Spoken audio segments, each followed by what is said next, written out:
Bonjour à toutes, bonjour à tous et bienvenue pour ce nouveau Brown Bag Legal Tech organisé par Weblo, notamment par notre pôle académique.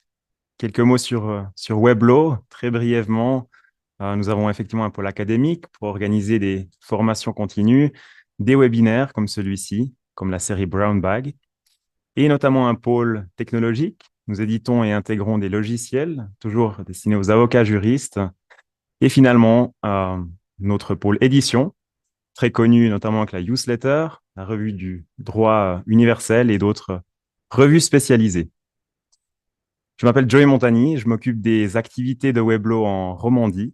Et puis aujourd'hui, j'ai le plaisir d'accueillir Livio Di Tria, notamment pour nous parler de son article Consentement au traitement de données en cabinet médical, ni libre, ni éclairé, ni nécessaire.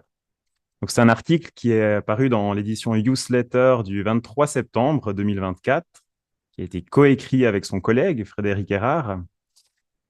Et puis, finalement, pour ce Brown Bag, je vous rappelle que vous informe, si c'est la première fois que vous participez à ce Brown Bag, l'objectif de ce format, il se veut interactif. Donc, vous avez un chat à disposition. N'hésitez pas à l'utiliser. Je transmettrai vos questions à Livio pour qu'il puisse directement y répondre au fur et à mesure du podcast. Et c'est déjà tout pour cette brève introduction. Je laisse maintenant la parole à notre expert du jour, Livio. Si, Livio, tu m'entends bien, je te laisse activer ton micro et puis Voilà, je te peut-être remercie infiniment. nous donner quelques mots sur toi-même, te présenter en quelques mots et puis de aussi nous donner peut-être le contexte de cet article. Absolument. Alors, avant ça, je souhaite déjà la bienvenue à toutes et à tous à ce Brown Bag dédié au consentement au niveau des traitements de données en cabinet médical. Avant ça, je vous présente simplement la présentation de ce jour. Voilà, j'imagine que vous la voyez toutes et tous affichée à votre écran. Donc, comme le disait Joe, la discussion de ce jour est une discussion autour de la nécessité du consentement au traitement de données en cabinet médical. Préalablement à cette présentation, peut-être une présentation de moi-même, une présentation brève. Les présentations les plus courtes sont généralement les meilleures. Je m'appelle Livio Di Tria, je suis associé au sein de la société YB Conseil et Solutions. J'ai une seconde casquette où je suis chargé de cours à la Haute École de Neuchâtel pour un cours en gestion et protection des données. Et puis, je suis également, peut-être que vous connaissez ou peut-être pas, cofondateur de la revue juridique Swiss Privacy.law que vous pouvez, à laquelle vous pouvez vous connecter via le site Internet. La question de ce jour, elle se tourne autour du consentement au traitement des données en cabinet médical. Alors effectivement, ce brown bag, il est organisé autour de cet article qu'on a coécrit avec professeur Frédéric Erard sur le consentement au traitement de données. Et au fond, l'article qui a été publié à la newsletter de septembre 2024, au fond, explore la nouvelle pratique des cabinets médicaux qui sollicitent auprès de leurs patients de larges consentements pour le traitement de leurs données médicales et administratives.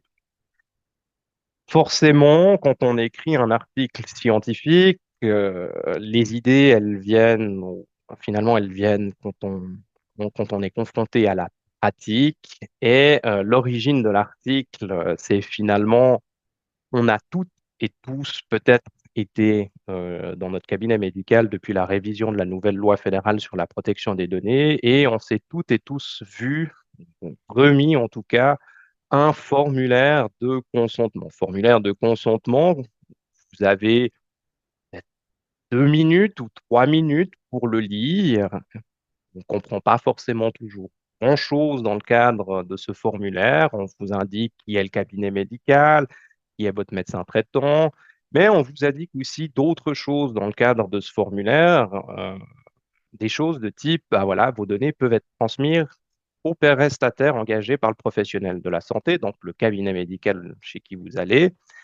Et puis, fondamentalement, il peut s'agir de, et ça j'ai surligné, il peut s'agir de beaucoup de gens, de prestataires de logiciels, d'infrastructures et de services informatiques, de prestataires de services d'analyse médicale, de centres d'examen, de prestataires d'encaissement ou de recouvrement des factures, de prestataires d'autres services administratifs, mais également d'assureurs, de médecins généralistes ou spécialistes, de pharmaciens, de fournisseurs de dispositifs médicaux, de consultants externes, notamment des avocats, ou tout autre prestataire de services pour patients.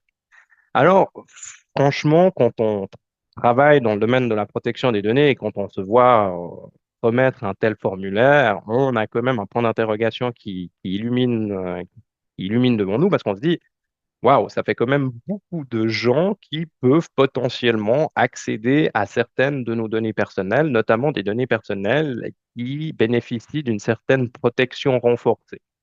Protection renforcée, pourquoi? Parce que, alors je vous apprends certainement rien, on a une protection renforcée d'abord par rapport aux secrets professionnels auxquels les prestataires de soins sont soumis, notamment sous l'angle de l'article 321 du Code pénal suisse. Et puis, on a aussi la question des données sensibles, parce qu'on a affaire à des données qui touchent la santé, la sphère intime, et qui sont donc des données dites sensibles au sens des législations en matière de protection des données et qui bénéficient là aussi d'une protection renforcée. Donc, à ce niveau-là, ça amène plusieurs questions. Est-ce que fondamentalement, la question principale, c'est, mais est-ce que vous consentez réellement lorsque vous voyez remettre un tel formulaire de consentement lorsque vous allez chez votre médecin traitant ou dans le cabinet médical? Oui, Livio, Pro- si je peux me Oui. permettre, pardon, c'est vrai que la question du consentement au traitement des données en cabinet médical, pour reprendre le terme, c'est devenu un sujet central vraiment depuis la LPD. Finalement, c'est quoi ces principaux changements qui sont introduits par la LPD? Bon, les législations en matière de protection des données et la loi fédérale en matière de protection des données ont été modernisées ou sont en train d'être modernisées. C'est le cas, en tout cas, des législations fribourgeoises, valaisannes, genevoises, Neuchâtel-Jura et de la loi fédérale sur la protection des données. Il y a eu plusieurs axes de travail, mais l'un des axes de travail les plus importants au niveau de cette nouvelle loi fédérale sur la protection des données, ça a été justement de renforcer les droits des personnes concernées, d'une part, mais aussi d'étendre les obligations des responsables du traitement. Et puis, la problématique avec l'extension de ces obligations en matière de protection des données vis-à-vis des responsables du traitement, donc vis-à-vis, si je le dis simplifié, vis-à-vis des entreprises et donc des cabinets médicaux, la pierre d'achoppement, ça a été essentiellement ce devoir d'informer. Ce devoir d'informer qui a été étendu à l'ensemble de toutes les données personnelles. Donc, le responsable du traitement, l'entreprise, doit informer, doit remettre certaines informations minimales aux patients. Et on a, en tout cas, on le remarque depuis la révision de la loi fédérale sur la protection des données, une confusion entre ce devoir d'informer et une confusion aussi sur la nécessité de requérir le consentement des personnes pour pouvoir traiter slash communiquer des données personnelles.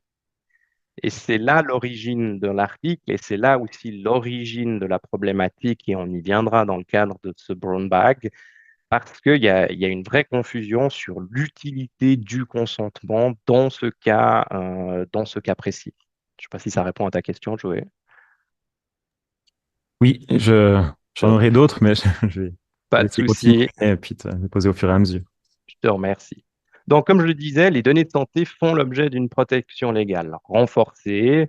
Protection légale renforcée, pourquoi? Bah, deux axes de travail. Il y a d'abord la question de l'intérêt individuel, c'est-à-dire qu'on veut protéger, ou en tout cas le législateur veut protéger la sphère intime.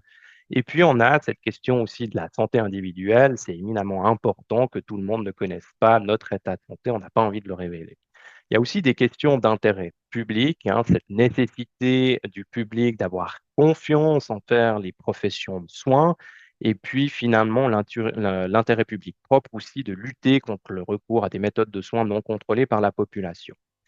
Donc, la raison d'être de cette protection, elle est là, et la problématique à laquelle on s'expose aujourd'hui, c'est que certes, on a une protection renforcée de ces données de santé, mais on a une protection qui est qui est de plus en plus sous pression parce que finalement, il y a de plus en plus de traitements, mais il y a aussi de plus en plus de communication.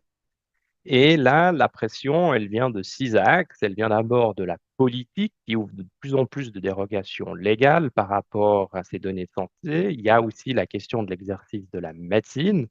La médecine, la façon dont on la pratique a énormément évolué au cours des dernières années et ce n'est pas propre au secteur médical, hein. Le secteur juridique connaît également ces questions-là. On a maintenant des associations, des cabinets de groupe où on pratique ensemble les soins médicaux. On a aussi les besoins médicaux, de la recherche, des maladies chroniques. On a encore trois autres axes de travail avec peut-être la question la plus importante, en tout cas à mes yeux, ou les deux questions les plus importantes au niveau de la pression qui est mise aux données de santé, c'est l'informatique. On souhaite énormément digitaliser le monde de la santé. On recourt à des services informatiques de type cloud. On parle du dossier électronique du patient sur lequel on reviendra à la fin de ce brown bag légal. On a l'utilisation de nouvelles technologies médicales, par exemple l'intelligence artificielle. Est-ce qu'on utilise l'intelligence artificielle pour créer des rapports de santé? Par exemple, ça existe, c'est possible. Et puis, on a finalement aussi, et ça se ressent chez tous les citoyens et toutes les citoyennes, des pressions économiques avec le contrôle des coûts où bien entendu les assurances coûtent de plus en plus cher parce qu'on dit que le domaine de la santé coûte de plus en plus cher aussi. Et ces six axes font qu'effectivement, la protection renforcée, elle est aujourd'hui sous pression. Maintenant, sur le consentement, et il faut le démystifier, il faut vraiment insister là-dessus au niveau de la protection des données. En Suisse, il est possible de traiter des données personnelles aussi longtemps que l'on n'atteint pas la personnalité de la personne concernée.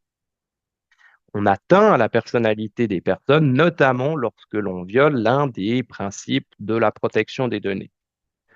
Autrement dit, le consentement n'est pas toujours obligatoire pour traiter des données personnelles. Et ça, c'est important de le garder en tête parce que le système de la protection des données en Suisse, en tout cas, n'est pas conçu de la même manière que le système européen qui vous oblige à avoir ce qu'on appelle une base de licéité, soit un consentement, la conclusion d'un contrat, un intérêt légitime. En Suisse, on n'est pas obligé d'avoir le consentement pour traiter des données personnelles. Malgré tout, le consentement, lorsqu'on y recourt, au fond, le consentement, c'est défini comme étant l'expression de l'accord à ce qu'un tiers porte une atteinte déterminée à sa personnalité. Là-dessus, on a deux modalités qui sont extrêmement importantes en termes de consentement. On a d'abord le fait que le consentement doit présenter un caractère libre et le consentement doit présenter aussi le caractère éclairé. Caractère libre, c'est-à-dire qu'il ne doit pas y avoir une pression sur la personne pour pouvoir consentir, et le caractère éclairé fait que l'on doit être informé sur l'ensemble de la prestation de soins pour pouvoir donner son consentement. Problématique en pratique, on arrive dans un cabinet médical, peut-être pour une première consultation, et c'est ce qui nous est arrivé avec Frédéric, on se voit remettre un formulaire de consentement. Bon, on prend connaissance de ce formulaire de consentement et on nous demande de le signer. Problématique, c'est que si on ne le signe pas, qu'est-ce qui se passe? Et là, souvent, si vous avez envie de taquiner votre prestataire de soins, il suffit de lui poser la question, mais si je ne signe pas, vous ne me soignez pas, de ce que je comprends. Et souvent, et ce n'est pas de leur faute, hein, mais souvent, on leur a dit, transmettez ces formulaires de consentement à vos patients, récoltez leur consentement, faites-les signer, puis ensuite, traitez le patient. La problématique, c'est que de facto, ici, le caractère, il n'est pas vraiment libre au niveau du formulaire, puisque forcément, on va vouloir être soigné, donc on va signer le formulaire sans forcément l'avoir compris non plus. Parce qu'on l'a vu, et je ne reviendrai pas sur cette slide-là, mais l'extrait que je vous ai présenté en début de présentation sur les différents prestataires de soins et les différentes communications qu'il peut y avoir, il peut s'agir de, mais ce n'est pas forcément toutes ces personnes à qui on va remettre des données. Typiquement, quand on va chez un psychologue, le psychologue ne va pas faire un prélèvement sanguin et transmettre votre prélèvement sanguin à un laboratoire d'analyse. Donc, la problématique au niveau du consentement, c'est qu'on voit bien que le caractère libre et éclairé, on n'y est pas vraiment. Maintenant, reste que le consentement au niveau des soins, au niveau du domaine de la santé, il joue un rôle primordial dans la relation entre son médecin et le patient, parce qu'il y a ce rôle qui est la préservation du lien de confiance entre patient et médecin, en particulier quand on a affaire à des communications de données à des tiers. Donc, il joue un rôle primordial au niveau de la santé, mais face à ça, on a un rôle qui n'est pas forcément primordial au niveau de la protection des données, parce que je vous l'ai dit, finalement, le consentement, c'est l'un des motifs justificatifs que l'on peut utiliser dans le cadre d'un traitement de données personnelles, mais il ne joue pas spécialement un rôle primordial. Il joue certains rôles importants, mais pas primordial. Tandis que dans le domaine de la santé, il joue un rôle primordial justement pour ce lien de confiance. Du coup, protection des données égale motif justificatif pour le consentement, mais vous avez d'autres motifs justificatifs, notamment l'intérêt prépondérant privé ou public, ou tout simplement à la loi pour pouvoir traiter des données personnelles. Alors, on s'est bien rendu compte, et c'était le titre de l'article, ou en tout cas le synopsis, c'est que le consentement, on l'a vu, éclairé, voilà, ça pose des questions, libre. Là aussi, ça pose des questions. Donc, est-ce que fondamentalement, le rôle du consentement, est-ce que le consentement en termes de traitement de données par les cabinets médicaux, c'est vraiment le motif justificatif approprié ou pas? On a le sentiment, en tout cas, j'ai le sentiment que le consentement est important, mais qu'il n'est pas forcément approprié dans le cadre d'un traitement de données médicales par les cabinets médicaux, parce que ça pourrait poser une question assez délicate, c'est si l'on retire son consentement. Le consentement a une vie propre, on le donne, mais on peut aussi le révoquer. Là, on créerait quand même des situations assez inconfortables pour les patients qui voudraient révoquer leur consentement parce que fondamentalement, tout le traitement de données pourrait tomber à l'eau, raison pour laquelle ce n'est pas spécialement la bonne voie de passer par le consentement. En plus, on donne un choix aux patients, mais on l'a vu, le choix, c'est une illusion. Une illusion parce qu'on se retrouve dans un cabinet médical, on se voit remettre le formulaire de consentement et puis finalement, on vous demande de le signer et de le dater pour pouvoir recevoir une prestation de soins. La problématique, c'est que la personne doit recevoir cette prestation de soins parce qu'on est justement dans une relation asymétrique entre d'un côté le médecin et le patient. Donc, il faut aller chercher parmi les autres motifs justificatifs pour évaluer si un traitement de données pourrait reposer sur un autre motif justificatif. Dans tous les cas, et on pourra en débattre à la fin de ce brown bag, la question, c'est est-ce que vraiment c'est approprié? Quelles sont vos propres expériences pratiques par rapport à des récentes consultations? Est-ce qu'on vous a donné un tel formulaire? Puis quelle a été votre réaction? Parce que ça m'intéresse aussi d'avoir vos retours à vous, participants et participantes, parce que c'est une question qui nous touche, enfin, c'est une question sociétale qui touche l'ensemble des gens. Ceci étant dit, on arrive dans l'évaluation où est-ce que d'autres motifs justificatifs pourraient être utilisés, puis c'est là où l'article, justement, analyse les autres motifs justificatifs, d'une part la loi et d'autre part les intérêts prépondérants privés ou publics. Déjà, je pense que l'une des lois qui montre bien que ce n'est pas toujours nécessaire d'avoir un consentement, c'est notamment les différentes lois cantonales sanitaires qu'imposent aux professionnels de la santé de tenir un dossier médical. On n'a pas besoin du consentement de la personne pour tenir un dossier du patient.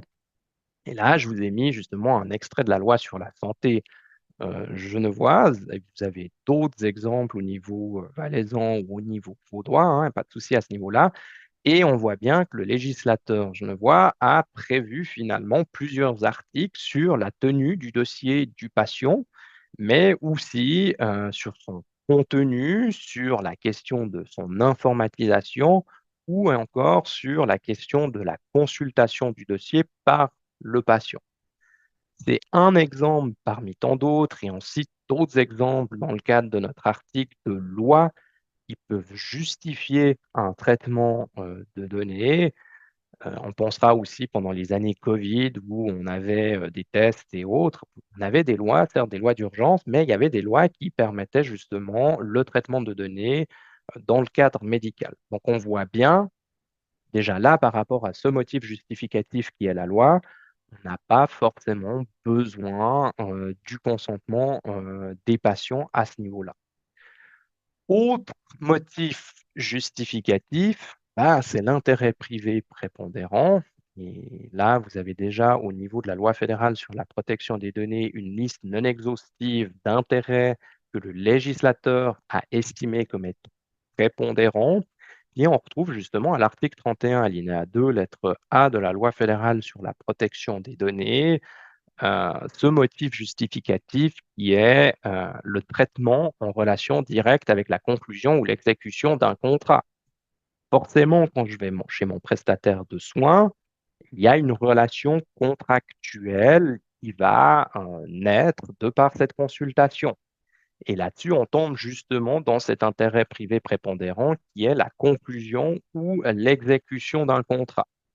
Problématique, c'est que forcément, il faut traiter uniquement les données qui sont en rapport avec l'exécution de ce contrat. C'est pour ça qu'on va mettre qu'il faut au fond traiter toutes les informations qui sont importantes et qui vont permettre de procéder à la consultation médicale.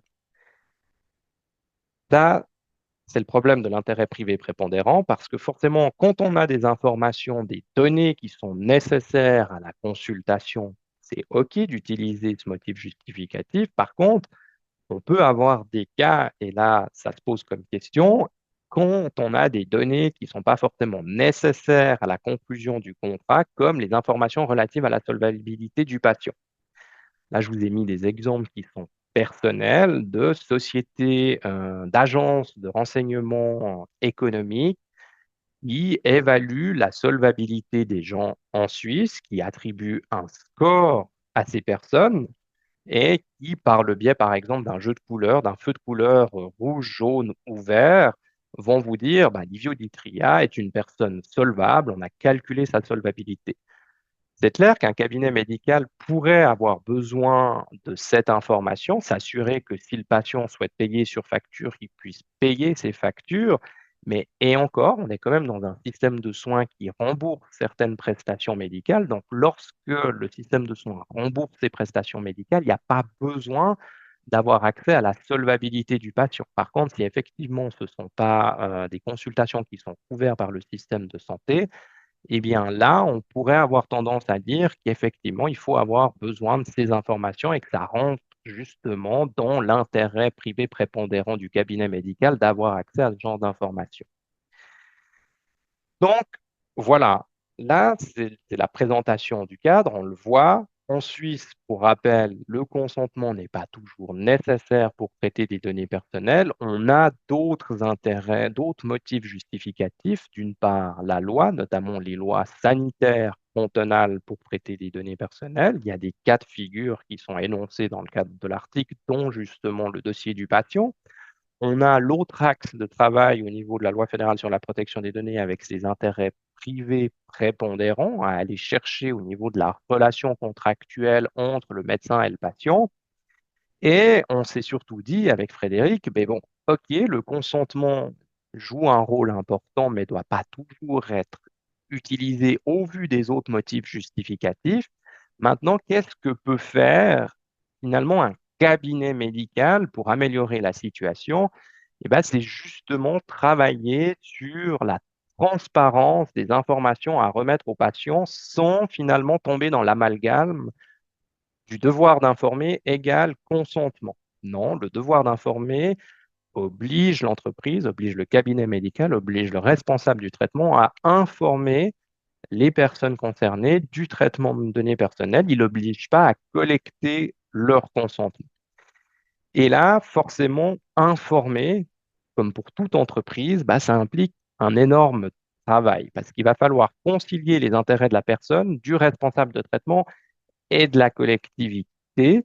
Et ça implique un grand travail parce que vous êtes dans une relation asymétrique entre le patient et le médecin.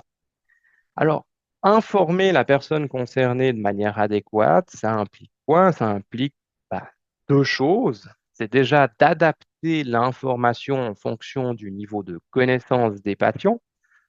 Tout le monde ne comprend pas forcément la nature de ces documents juridiques qu'on leur remet avec des clauses et autres. Puis, il y a aussi une question de moduler l'information, d'éviter de noyer le patient sous une trop grande quantité d'informations. Et là, je vous rappelle de nouveau cette slide qui vous présentait un extrait d'un formulaire médical où on vous dit, il peut s'agir notamment de, puis on vous liste une dizaine de destinataires de ces données-là. Donc, il faut moduler l'information et il faut l'adapter en fonction du niveau de connaissance. Dans tous les cas, pour pouvoir respecter le devoir d'informer, eh bien, il va falloir transmettre les informations minimales aux patients. Et transmettre les informations minimales aux patients, ça se fera notamment par le biais de ce qu'on appelle des déclarations de protection des données. Et là, j'insiste là-dessus, une déclaration de protection des données est un document juridique pour informer les personnes concernées. Ce n'est pas un document juridique qui doit être vu comme collecter le consentement des personnes concernées de nouveau.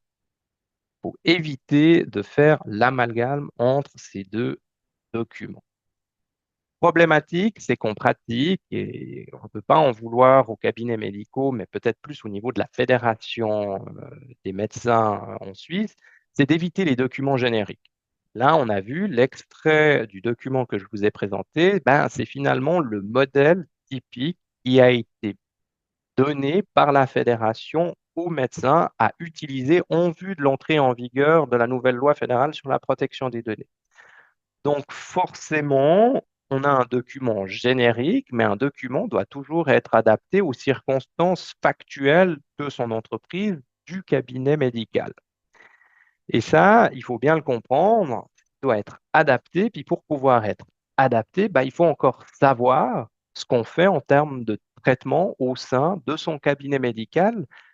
Et ça veut dire quoi ce qu'on fait en termes de traitement? Ça veut dire s'interroger finalement sur les différents traitements qu'on met en œuvre, sur les différents destinataires des données à qui on communique les données, mais aussi sur les différents sous-traitants, par exemple des sous-traitants informatiques qu'on pourrait utiliser dans le cadre de la prestation de soins comme, je ne sais pas, OneDoc ou quelqu'un à qui vous confieriez le rôle de constituer ou de refaire finalement le rapport médical. Vous enregistrez vocalement votre rapport médical, puis vous demandez à quelqu'un de le transcrire sur papier. Mais pour faire la cartographie des traitements au niveau d'un cabinet médical, faut encore, parce qu'on a, c'est au fond l'exercice que font les plus grandes entreprises au niveau de la LPD, c'est de faire un registre des activités de traitement. C'est de se questionner qu'est-ce qu'on traite, à qui est-ce qu'on communique des données, quels sont nos sous-traitants informatiques, etc. Donc vraiment de prendre les circonstances factuelles de notre cabinet médical et de se dire, ben voilà, qu'est-ce que je fais? Problématique, c'est que souvent, on n'est pas formé à la protection des données, on n'est pas forcément sensibilisé non plus, on ne sait pas comment s'y prendre et ça nécessite effectivement de déployer du temps tant que les médecins ou les cabinets médicaux n'ont pas toujours, parce qu'on est justement dans une société où on manque de temps et ça se voit au niveau des informations minimales aussi à transmettre aux patients. On n'a pas le temps d'éduquer ou d'informer nos patients correctement. Dans tous les cas, de nouveau, et je réinsiste là-dessus, on est dans une relation asymétrique, donc il faut adapter l'information. Ça ne sert à rien de faire des documents juridiques qui sont extrêmement compliqués à lire, que personne n'a envie de lire, lorsqu'on veut informer des personnes. Il faut faire au plus juste, mais aussi Ou plus simple, parce que tout le monde ne comprend pas le langage juridique. Et là, je vous l'ai dit, bah, par quel moyen on va transmettre ces informations minimales? Eh bien, on va rédiger une déclaration de protection des données. Une déclaration de protection des données, on vous fait une proposition dans le cadre de l'article de comment rédiger une bonne déclaration de protection des données avec plusieurs chapitres auxquels réfléchir, comme finalement qui est le responsable du traitement, à qui on peut s'adresser en cas de question, quelles sont les finalités du traitement, quels sont les sous-traitants informatiques, quels sont les destinataires, etc. La déclaration de protection des données, ça ne suffit pas de la rédiger, il va encore falloir la remettre au patient. Et là, j'insiste, on sait à quel point les médecins aujourd'hui n'ont pas forcément le temps de faire ces charges administratives. Donc, il y a un rôle clé de l'équipe administrative du cabinet médical, si tant est qu'elle existe, de finalement remettre au patient une déclaration de protection des données, notamment lors de la première consultation, mais aussi d'être à disposition pour pouvoir finalement l'expliquer, la clarifier en cas de question notamment. Remettre une déclaration de protection des données lors de la première consultation, c'est bien, mais c'est aussi bien d'avoir une information qui intervient à des intervalles réguliers. Parce que forcément, bah, une déclaration de protection des données, elle peut évoluer, notre traitement de données peut évoluer, on peut choisir un autre prestataire informatique et donc il va falloir éventuellement mettre à jour sa déclaration de protection des données. Mais dans tous les cas, le consentement, enfin l'information qu'on donne il y a 6 mois, on l'oublie. Peut-être aussi l'afficher au sein du cabinet médical, faire un check avec le patient par rapport à ces questions de protection des données à des intervalles réguliers qu'il appartient au cabinet médical de fixer. On arrive finalement à la conclusion, on le voit, en tout cas dans ma pratique, je le vois au quotidien, la protection des données, elle suscite beaucoup de questionnements et on voit qu'il y a des interpellations parlementaires. Une que j'aime beaucoup, c'est celle de Philippe Nantermo, qui est conseiller national, dans un postulat récent qui s'intitule Pour mettre un frein à la tyrannie de la protection des données. Eh bien, M. Philippe Nantermo dit justement, loin de faciliter le quotidien des citoyens et de protéger toujours leur intimité, les exigences élevées en matière de protection des données ont pour effet premier de compliquer inutilement les relations humaines, d'empêcher et de complexifier l'accès à des outils fort pratiques, de renchérir le coût des entreprises et de créer une bureaucratie infernale. Et là-dessus, je ne peux pas lui donner tort. Effectivement, il y a eu beaucoup de on-dit par rapport à la nouvelle loi fédérale sur la protection des données, des on-dit dans tout type de corps de métier, dont notamment le domaine de la santé. Et on l'a bien vu, ces formulaires de consentement qui ont poussé ces derniers mois sont justement plutôt dus à une mauvaise interprétation de la loi fédérale sur la protection des données. Et ça pose effectivement des problèmes parce qu'on le voit bien, on crée une bureaucratie et ça entraîne finalement certaines tensions avec ce besoin de protéger la sphère privée des personnes versus le besoin de pragmatisme aussi de beaucoup d'entreprises dans les cabinets médicaux à finalement proposer leurs prestations, indépendamment que ce soit des prestations de soins ou pas. Et là, c'est important justement de remettre l'église au milieu du village et de se dire, non, la protection des données n'a pas pour but d'imposer des formulaires de consentement. Elle a pour but effectivement d'informer les gens et il ne faut pas tout confondre. Ça, c'est un peu cette conclusion intermédiaire où on doit faire les choses de manière pragmatique lorsqu'on fait de la protection des données. Puis la deuxième conclusion, ce serait un besoin de pragmatisme, mais aussi peut-être besoin de réfléchir à des solutions informatiques suisses. On parle beaucoup de souveraineté numérique. On l'a vu, le canton de Neuchâtel a voté sur l'intégrité numérique. Le canton de Genève a également voté sur la question de l'intégrité numérique. C'est des dispositions constitutionnelles qui ont été intégrées au sein des constitutions genevoises et neuchâteloises. Mais on demande souvent d'avoir une souveraineté numérique. On voit l'importance que ça a aujourd'hui avec la situation aux États-Unis d'Amérique.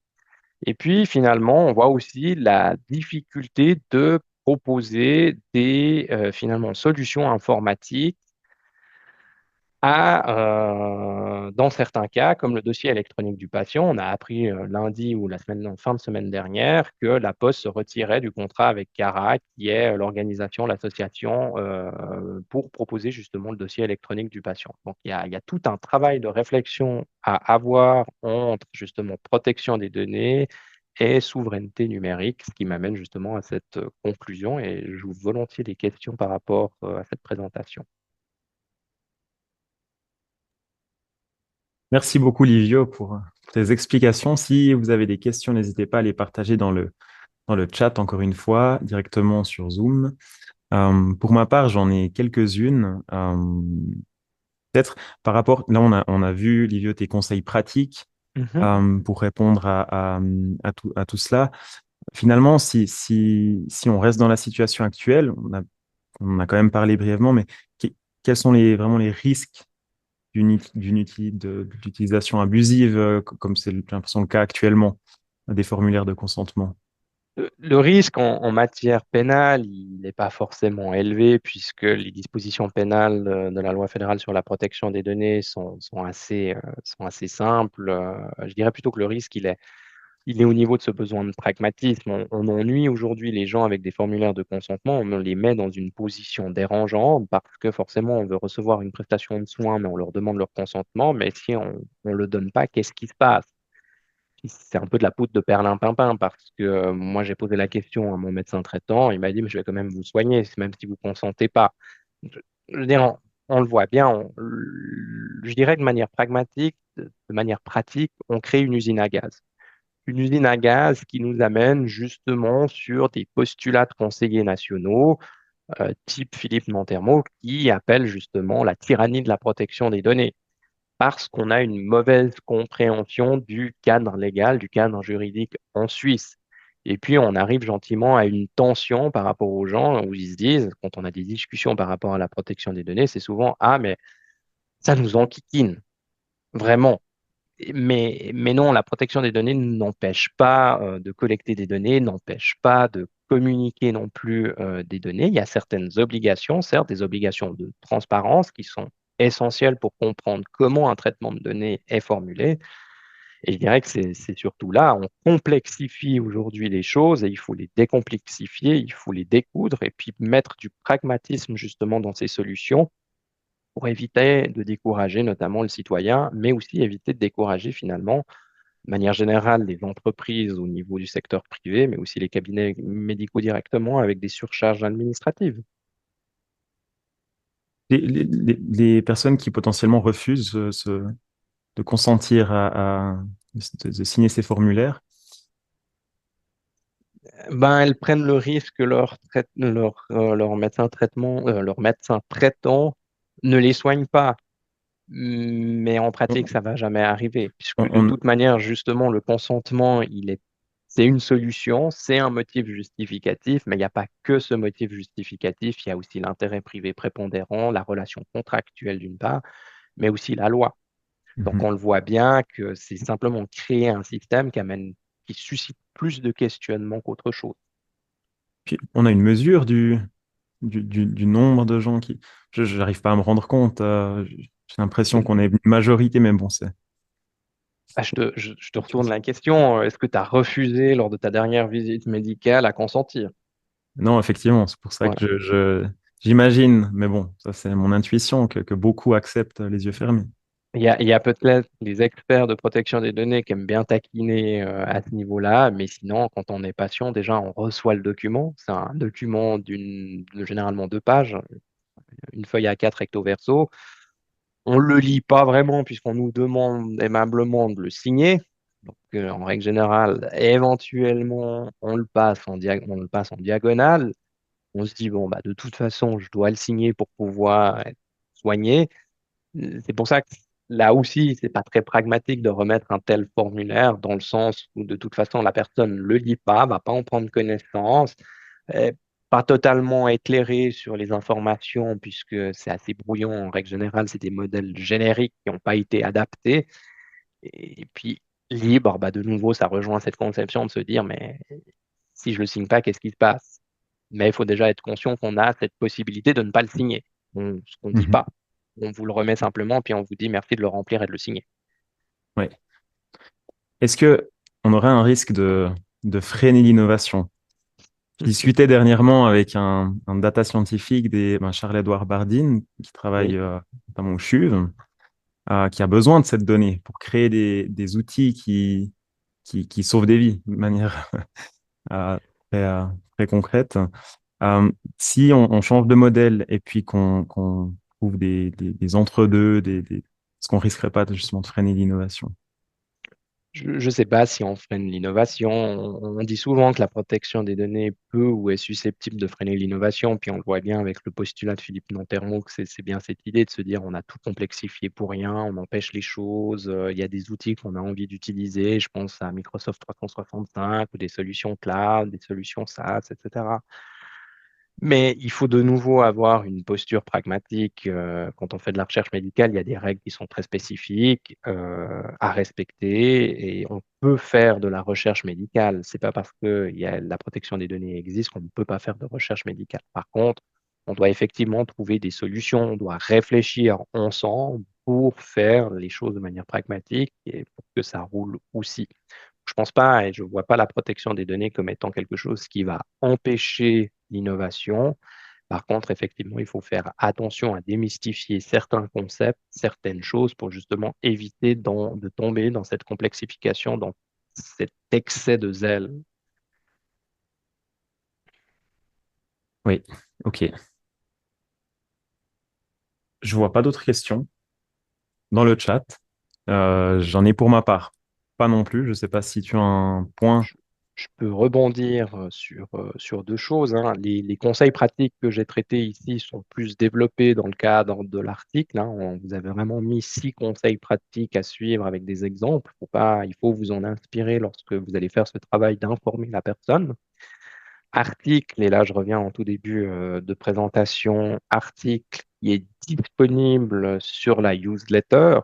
Je vous ai mis dans le cadre de cette présentation un lien URL qui renvoie directement à cet article, hein. Vous pouvez aller le télécharger, il n'y a aucun souci à ce niveau-là.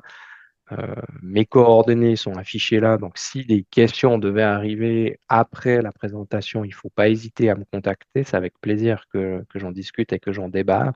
Puis peut-être une dernière chose, ce Brown Bag légal est organisé par Weblo, mais Weblo organise aussi d'autres formations, d'autres Brown Bag légales, notamment avec la Weblo Legal Tech Academy que Joey a pu rappeler en début de ce podcast. Là aussi, je vous ai mis le lien URL pour pouvoir accéder aux différents podcasts ainsi qu'aux différentes formations qui sont proposées au niveau de la Suisse romande. Je sais que mes collègues suisses romands voient chez Weblo uniquement la newsletter, mais c'est faux et j'insiste là-dessus. Weblo propose aussi d'autres produits, d'autres excellents produits, donc il ne faut pas hésiter à aller farfouiller sur le site de Weblo à ce niveau-là. Et je vois qu'il y a une question qui a été posée par Monsieur Martin Varane. Exactement. Avez-vous d'autres critiques à l'égard du commentaire de Monsieur Lantermo?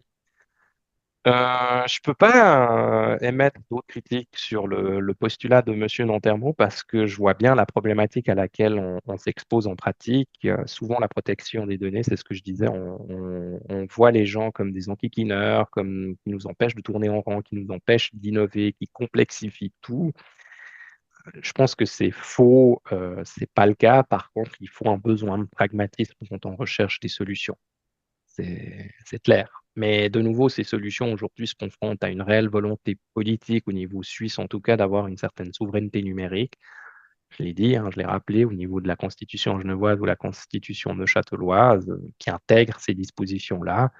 Il faut faire avec, mais on n'a peut-être pas assez débattu sur ces dispositions, typiquement dans le canton de Genève, qui impose certaines restrictions en matière de choix d'outils informatiques. Ben, faut faire quand même attention à ce qu'on met et à ce qu'on développe. Sinon, effectivement, on va créer une usine à gaz qui fait qu'on n'arrive plus à faire grand-chose. Donc, c'est pas tant une critique que j'ai à l'égard du postulat de M. Nantermo, hein. Je comprends sa position, je comprends la perception que certaines personnes peuvent avoir de la protection des données, Et là, j'insiste, c'est toujours la recherche d'une solution pragmatique aussi.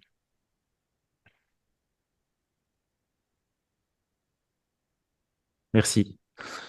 Désir.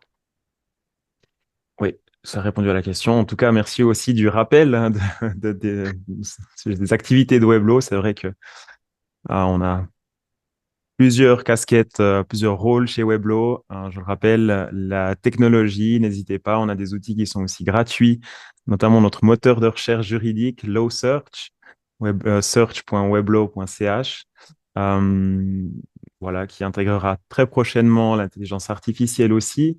N'hésitez pas à y faire un tour, à tester l'outil. Encore une fois, c'est gratuit. Si vous êtes abonné à la newsletter ou à d'autres revues, vous pouvez également connecter brancher ce moteur de recherche aux éditions de Weblo, en plus des documents publics. Euh, et puis pour l'académie, euh, on se retrouve avec Livio le 25 de ce mois, le 25 mars, pour un après-midi sur le sujet, sur le thème Legal Prompt Engineering. Donc là, qui tournera aussi autour de l'IA sur une demi-journée de 13h15 à 17h15, sauf erreur. C'est juste. Il reste peu de place, très peu de place.